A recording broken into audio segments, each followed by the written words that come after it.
We move a lot every day. We walk going to the market, we jog, ride, and even fly with planes. These movements can be tracked using graphs. It might be silly, but you can ask if you still have to graph your travel towards the market. Graphs make abstract concepts like motion easier to comprehend. Rather than relying solely on equations and words, we can see the motion of an object over time in a visual format. This helps students, scientists, and engineers to interpret how an object moves, whether it's speeding up, slowing down, or moving in a straight line or a curve. And yes, it is important. We start by knowing our variables. We have distance, displacement, and time. A more accurate choice of variables are displacement and time rather than distance versus time.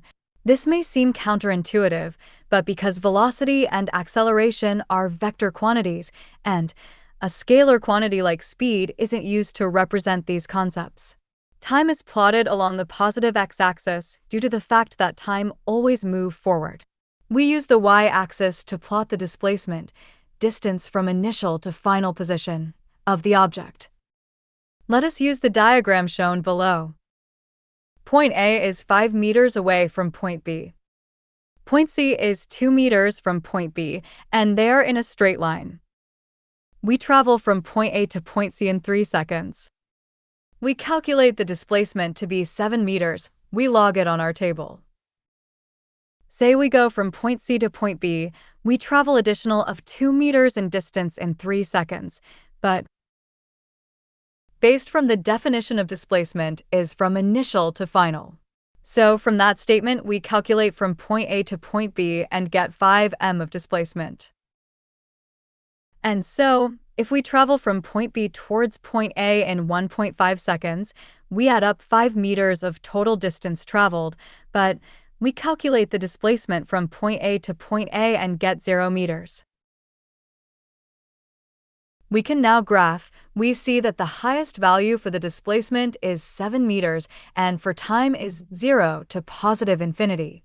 We plot one coordinates one by one and get. This line segments has its slope. The slope of the line segment in a displacement time graph represents the velocity of the object during that time interval.